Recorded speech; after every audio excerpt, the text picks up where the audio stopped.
Hoje o salmo para a nossa meditação é o Salmo 84. Então quero convidar você a abrir a sua Bíblia aí na sua casa, onde quer que você estiver. Talvez você está assistindo no trabalho, não sei onde você está, mas eu queria que você abrisse a sua Bíblia no Salmo 84. O Salmo 84 é um salmo dos filhos de Corá, ou filhos de Coré. E esse salmo vai falar a respeito da saudade que o salmista tem de ir até o templo. Por algum motivo na história ele está impossibilitado de ir ao templo, então ele escreve com a sua alma rasgando aqui diante de Deus os motivos pelos quais ele deseja estar na casa de Deus. E aqui ele então vai dizer o seguinte, que ele vai fazer 3 afirmações. A primeira delas, do verso 1 ao 4, ele vai dizer o seguinte, olha, o meu prazer está no Senhor. A segunda afirmação, do verso 5 até o 8, ele vai dizer, olha, a minha força está no Senhor. E a terceira e última afirmação, que vai do versículo 9 até o versículo 12, ele diz, a minha confiança está no Senhor. A primeira parte do Salmo, então, do versículo 1 até o versículo 4, o salmista vai descrever que o prazer dele, a grande alegria dele está no Senhor. É em Deus que ele encontra a felicidade. Percebe que a alegria dele, o prazer dele está no lugar certo? Algumas vezes nós percebemos crentes colocando alegria em coisas que não são o Senhor. Pode ser a sua família, pode ser o dinheiro, pode ser o trabalho, pode ser o time de futebol, pode ser qualquer coisa. Mas o salmista está dizendo que a alegria dele, que o prazer dele está no Senhor. E do verso 1 ao 4, ele vai fazer as seguintes afirmações. Quão amáveis são os teus tabernáculos, Senhor dos exércitos! A minha alma suplica e desfalece pelos átrios do Senhor. O meu coração e a minha carne exultam pelo Deus vivo. O pardal encontrou casa e a andorinha ninho para si, onde acolha os seus filhotes. Eu, os teus altares, Senhor dos exércitos, Rei meu e Deus meu, bem-aventurados os que habitam em tua casa, louvam-te perpetuamente. Algumas afirmações são importantes serem feitas aqui, que ele faz aqui, a gente precisa entender como está o coração dele. Ele diz assim, que a casa de Deus, o tabernáculo onde Deus habitava, ele desejava ardentemente estar naquele lugar.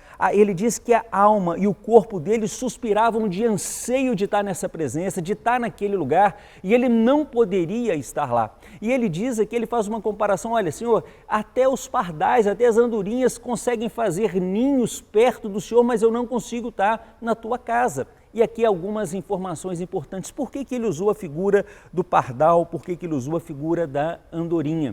O pardal é o animal mais simples, a ave mais simples que você pode encontrar e ela tem em todas as nações. Então ele está dizendo, olha, as pessoas mais simples encontram lugar no teu tabernáculo. Todas as pessoas de todos os lugares do mundo, de todos os países, podem estar na tua casa e eu não posso estar na tua casa. Depois ele diz a respeito da andorinha. Dentre as aves, a andorinha é um animal gregário, ela só consegue voar em bando. Tem até aquela expressão que uma andorinha sozinha não faz verão. A andorinha, ela voa em grupos, ela vive em grupos. Então nós precisamos entender também que a igreja é formada por pessoas simples, representadas pelo pardal, mas também é representada pela andorinha, que representa a nossa unidade. Nós somos um corpo. Eu sozinho aqui não represento a igreja, mas juntos nós somos a igreja. E o salmista está dizendo, olha, o pardal, a andorinha, eles encontraram casa, mas Deus, eu não consigo estar na tua presença e a minha alegria é estar na presença do Senhor. A pergunta que faço agora para você, você tem sentido saudade de estar com o povo de Deus? Você tem sentido saudade de estar com a igreja de Deus? O salmista revela isso aqui, que ele tem um amor enorme por Deus, que ele tem um prazer enorme nas coisas de Deus e ele tem um prazer enorme em agradar a Deus. Então ele sente essa alegria e ele experimenta essa alegria servindo a Deus e buscando sempre a presença de Deus. E ele termina no versículo 4, dizendo assim, bem-aventurados, então felizes são aquelas pessoas que podem estar na tua casa e que podem te louvar perpetuamente. Talvez você que está aí, a gente entendendo mesmo que nós não sejamos templistas, mas a gente está aqui no templo da Oitava Igreja, talvez você esteja com saudade daqueles cultos nossos lotados aqui. Em breve a gente vai voltar a ter a nossa igreja completamente lotada para louvarmos juntos o nosso Senhor. Mas ele diz o seguinte, olha, se a primeira afirmação que ele faz acerca da alegria e do prazer dele é estar na casa de Deus, ele faz depois uma segunda afirmação.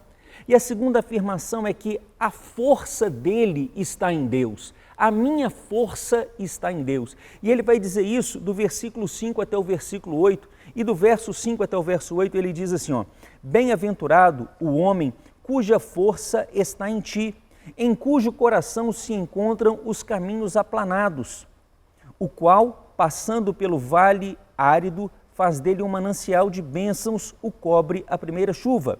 Vão indo de força em força, cada um deles aparece diante de Deus em Sião. Senhor, Deus dos exércitos, escuta-me a oração, presta ouvidos, ó Deus de Jacó. O salmista começa dizendo aqui o seguinte, que quando ele deseja estar na casa do Senhor, mas muitas vezes ele não consegue estar na casa do Senhor e às vezes ele não tem forças para ir à casa do Senhor. Tamanhas são as adversidades, tamanhas são as lutas, tamanhas são as impossibilidades que se apresentam diante dele. Mas ele diz, eu não quero ir para a tua casa, eu não estou desejando estar na tua casa baseado na força que eu tenho.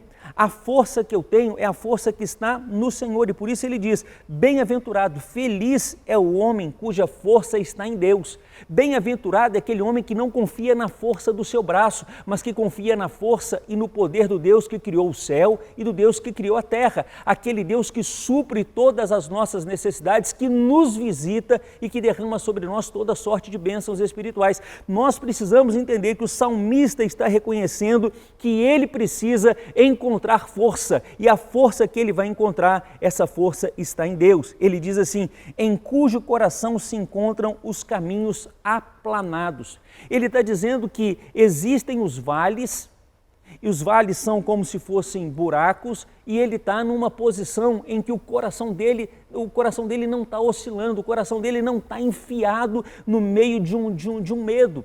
Algumas vezes nós encontramos no nosso caminho alguns vales que podem ser o vale do medo, o vale da ansiedade, o vale da angústia, o vale da depressão, o vale da enfermidade, o vale da falta de socorro, o vale da falta de vacina. E ele está dizendo, olha, eu posso estar em qualquer um desses vales, porque nós vamos passar por esses vales e às vezes nós vamos entrar nesses vales. Mas ele está dizendo, olha, mesmo que eu esteja nesse vale, o meu coração, ele está guardado em Deus. O meu coração é terra plana, o meu coração ele não vai se abalar, o meu coração não vai se afundar, o meu coração permanece firme em Deus. Ele está dizendo isso não porque ele confia na força que ele tem, não porque ele confia que ele é forte demais para superar a depressão, para superar a ansiedade, para superar o desejo de morrer. Ele está dizendo exatamente o contrário. Ele diz que ele não tem forças para enfrentar isso, mas que ele encontra forças em Deus. E quando ele encontra forças em Deus, o coração dele não vai ser levado de acordo com as notícias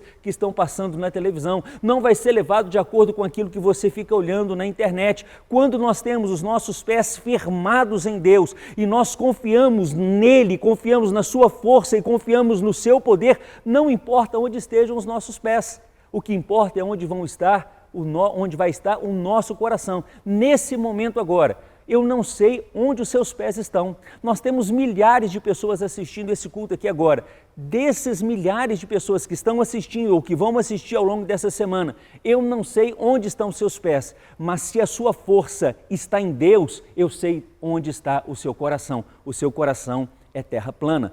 Ele continua dizendo o seguinte, o qual passando pelo vale árido faz dele um manancial, vale de Baca. Aqui ele está falando a respeito de um lugar em que era muito seco. Esse salmo era um salmo que era também cantado juntamente com os salmos de romagem, era um salmo que era cantado enquanto as pessoas peregrinavam indo para Israel e eles tinham que passar por esse deserto, um deserto terrível, um deserto com muitas rochas, um deserto com muitas pedras, um lugar muito quente, muito seco, praticamente não tem vida nesse vale de Baca. E ele está dizendo que a pessoa que encontra força em Deus, ele vai passar por esse vale e vai fazer desse vale uma manancial de bênçãos. Ele vai, mesmo durante o vale, ele vai fazer com que a bênção do Senhor chegue lá. No Vale de Baca, que é um lugar real, existe uma planta que durante a noite ela goteja, ela dá água. e essa água ela é potável e, além disso, ela exala um bom perfume. Ele está dizendo aqui que a pessoa que confia em Deus, mesmo que ele esteja passando por um lugar de deserto árido, ele vai fazer daquele lugar um lugar que tem água e um lugar que tem perfume. É isso que ele está dizendo. Vai ter água e vai ter perfume, vai ter vida, porque o Senhor cobre de bênçãos. E ele diz assim no versículo 7, vão indo de força em força, cada um deles aparece diante de Deus em Sião, e ele chama agora o Senhor, Senhor dos exércitos. Sabe que nós temos, a Bíblia atribui a Deus diversos nomes, diversos adjetivos, ele é minha luz, minha rocha, minha salvação, minha esperança. Existem diversos nomes que são dados e adjetivos que são atribuídos a Deus, mas nesse momento que ele está aqui, ele clama ao Senhor dos exércitos. Existem momentos na nossa vida que o que você precisa é de um Deus que vai lutar a sua guerra, Senhor dos exércitos, general de guerra é o Senhor. Eu clamo agora, general, entra na minha batalha. Pai, o Senhor conhece a minha luta, o Senhor está me vendo no meio desse deserto e a minha oração é essa, que você possa também clamar ao Senhor dos exércitos. Algumas vezes oramos a Deus que Ele seja justo, que Ele seja misericordioso, que Ele seja compassivo, mas algumas vezes nós precisamos orar, Senhor dos exércitos, se aparece agora diante de mim para poder lutar a minha luta, para defender a minha causa, para a glória do seu próprio nome. E ele então diz assim, Senhor Deus, ouve a minha oração. Senhor dos exércitos, ouve a minha oração. Presta ouvidos, ó Deus de Jacó. Ele, em uma única frase, ele fala Senhor, ele fala Deus dos exércitos e ele fala Deus de Jacó. Três expressões diferentes, três nomes diferentes para falar a respeito de Deus, que era para não deixar dúvidas em qual Deus ele estava depositando a força dele. Eu confio nesse Deus, é o Deus de Jacó, é o Senhor dos exércitos, é Iavé, é nele que eu confio. E ele está dizendo, Senhor, ouve a minha oração, presta atenção no que eu estou falando. Você já teve essa sensação de você orar e às vezes parecer que Deus não está ouvindo a sua oração? Não sei você, mas já aconteceu isso comigo, de orar e ficar pensando, será que Deus está ouvindo o meu clamor? A resposta não vem, porque eu desejo que a resposta venha num determinado tempo. Quando a resposta não vem, eu começo a ficar perguntando, Deus, o Senhor está me ouvindo? E uma coisa muito interessante, fazendo agora os devocionais em Salmos, eu tenho percebido, a gente vê isso com tanta frequência, que os salmistas, e principalmente Davi, ele tinha muita facilidade de falar com Deus, Deus, olha, eu estou sentindo que está demorando, Deus, eu estou sentindo que o Senhor está ouvindo a minha voz. Você não precisa ter medo de fazer essa oração. Você pode fazer essa oração, você pode falar com Deus exatamente o que você sente, porque Ele te ouve, Ele te entende, assim como Ele entendia os salmistas aqui dos filhos de Coré, Ele entende você também. Você pode falar, Deus, essa enfermidade está demorando tempo demais, essa crise financeira está demorando tempo demais, o Senhor pode me socorrer, Senhor dos exércitos, entra na minha causa, acorda Deus, ouve a minha voz, presta atenção naquilo que eu estou falando. Faz essa oração. Talvez seja o desejo de entregar e de confiar em Deus, sabendo que a sua força está nele, é que você vai, quando você conseguir fazer isso, é que você vai conseguir experimentar, inclusive ter mais paz dentro do seu coração. Então, até o primeiro momento, nós vimos o seguinte, que o salmista, ele revela o amor que ele tem a Deus, e nesse amor que ele tem a Deus, ele diz o seguinte, no primeiro momento, do versículo 1 a 4, que o prazer dele está no Senhor. Mas depois ele diz que a força dele está no Senhor. Mas ele termina o Salmo, do versículo 9 até o versículo 12, dizendo o seguinte, que a minha confiança está no Senhor. Verso 9, ele diz assim, olha, ó Deus, escudo nosso, e contempla o rosto do teu ungido, pois um dia nos teus átrios vale mais do que 1000. Prefiro estar à porta da casa do meu Deus a permanecer nas tendas da perversidade. Porque o Senhor Deus é sol e escudo, o Senhor dá graça e glória, nenhum bem sonega aos que andam retamente. Ó Senhor dos exércitos, feliz é o homem que em ti confia.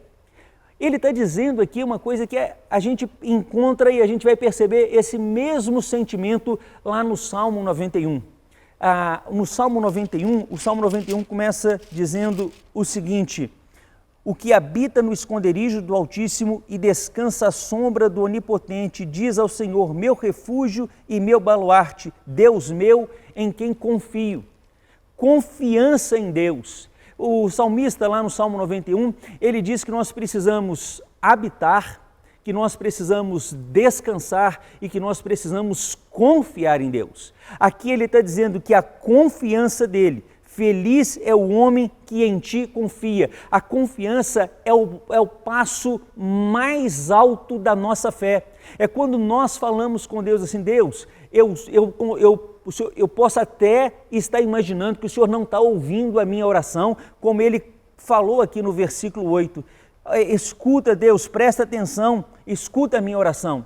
Mas a pessoa que confia em Deus, ele sabe, mesmo que eu sinta que o Senhor não está ouvindo a minha oração, eu confio no Senhor. Eu sei quem o Senhor é.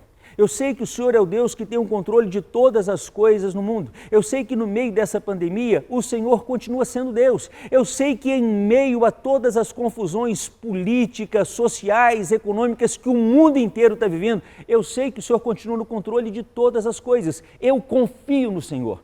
A pergunta é, você confia em Deus? Você confia que Ele tem o melhor plano para a sua vida? Você confia que Ele tem o melhor plano para a sua família? Você confia, você que perdeu alguém nessa pandemia? Você que teve, que o luto chegou até a sua casa? Que o luto bateu às portas? Você confia que Deus estava no controle, mesmo quando aquele jovem morreu? Quando seu marido foi chamado para estar com Deus, quando seu pai foi chamado, a sua mãe foi chamada, a sua avó foi chamada, o seu filho foi chamado, o seu neto foi chamado. Nesses momentos você confia que Deus ele continua sendo o Senhor dos exércitos e Ele continua sendo soberano. Nessa hora nós demonstramos de verdade que tipo de crente nós somos. Porque nós podemos dizer, Deus, eu estou com saudade de estar na tua casa. Percebe como o Salmo 84, ele tem tudo a ver com o que nós estamos vivendo nesse momento agora no Brasil. Eu quero estar de volta na tua casa. Eu tenho prazer em estar na tua casa, eu tenho prazer de estar na tua presença, assim como Asaf estava reclamando, mas quando ele entrou no templo, ele foi quebrantado pelo Senhor. Deus, eu quero ter essa mesma sensação que Asaf teve, mas ele diz assim, a minha força está no Senhor, mas mais do que a minha força está no Senhor, a minha confiança está no Senhor. A confiança é superior à força. A confiança é quando ele consegue, mesmo diante de todas as coisas, ele vai dizer assim, olha, Deus, eu não sei qual é o plano do Senhor, mas eu sei de uma coisa. Eu sei que o plano do Senhor é melhor do que o meu plano. Eu sei que a ideia do Senhor é melhor do que a minha ideia. Eu sei que o projeto do Senhor é melhor do que o meu projeto. Eu quero bem para a minha vida, eu quero bem para a minha família, eu quero bem para a minha cidade, eu quero bem para o meu estado, eu quero bem para o meu país, eu quero bem para o mundo, mas eu tenho certeza que o Senhor conhece os melhores caminhos para que a gente possa chegar até lá. Então ele diz, do versículo 9, que ele chama Deus de escudo. Deus, o Senhor é meu escudo. Nós precisamos confiar num Deus que, além de ser o nosso general de guerra que vai lutar contra os meus inimigos, é aquele que também vai me defender quando eu estiver sendo atacado. Deus, o Senhor é o meu escudo e eu preciso fazer essa afirmação. Eu prefiro passar um dia na casa do Senhor do que passar a vida inteira longe da presença do Senhor. Eu prefiro que os meus dias sejam abreviados e que eu esteja na tua presença do que os meus dias sejam alongados e eu esteja fora da tua presença. Você teria coragem de fazer essa oração? Senhor, abrevia os meus dias para que eu não me desvie da tua palavra? Versículo 10, ele vai fazer essa afirmação e no versículo 11 ele diz assim, Deus é sol e é escudo, o Senhor dá graça e Ele dá glória, e nenhum bem Ele sonega aos que andam retamente. O seu papel, meu irmão, o seu papel, minha irmã, é andar retamente, é obedecer os mandamentos do Senhor. Sabe que na nossa caminhada, de vez em quando, nós pecamos e nós falhamos? Mas sabe o que é preciso acontecer? É preciso que você se arrependa. É preciso que você confesse o seu pecado e que você abandone o seu pecado. O salmista está dizendo que para agradar a Deus e para ter direito a essas bênçãos, para que ele possa encontrar prazer no Senhor, para que ele possa encontrar força no Senhor e para que ele possa encontrar confiança no Senhor, é preciso que os seus pés andem em linha reta. É por isso que Deus fala com Josué, não se desvie nem para a direita nem para a esquerda, permanece firme seguindo os mandamentos. A palavra que eu quero entregar para você agora é: você tem seguido os mandamentos? A Bíblia tem sido o seu livro de meditação nesses dias? Você tem gastado tempo nessa pandemia para poder meditar nessa lei e para poder acertar a sua vida? A Bíblia é como se fosse um prumo na nossa vida. Nós conseguimos, quando queremos, perceber quando afastamos 1 milímetro do centro. E você nesse instante agora, meu irmão, você tem diante de você o desafio de Deus para que você possa confiar nele. É preciso que você também ande em caminhos retos, que você esteja tendo aquela certeza que você está indo na direção correta, que a palavra de vida, que a palavra de salvação, que a palavra de esperança, que a palavra de fé, ela está logo ali diante de você. Dessa forma, quando vier qualquer tipo de adversidade, qualquer tipo de problema, os seus pés não vão vacilar. Os seus pés não vão tremer. Você sabe por quê? Porque você não está confiando em você. A sua confiança está em Deus. A sua força está em Deus. A sua alegria está em Deus. Então, independente de qual seja a notícia que você vai receber, quando tocar o seu celular, quando tocar o seu telefone, ou quando alguém chamar você, não importa a notícia, ela não vai abalar a sua fé.